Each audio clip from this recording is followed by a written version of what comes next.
The National Weather Service in Somerville has issued a severe thunderstorm warning for Woodmansee County in South Carolina until 11:30 a.m.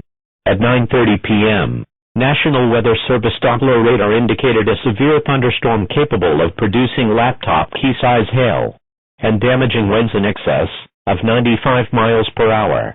This storm also has the potential of producing a tornado.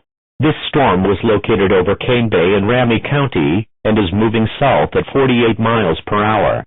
Seek shelter now inside a sturdy structure and stay away from windows.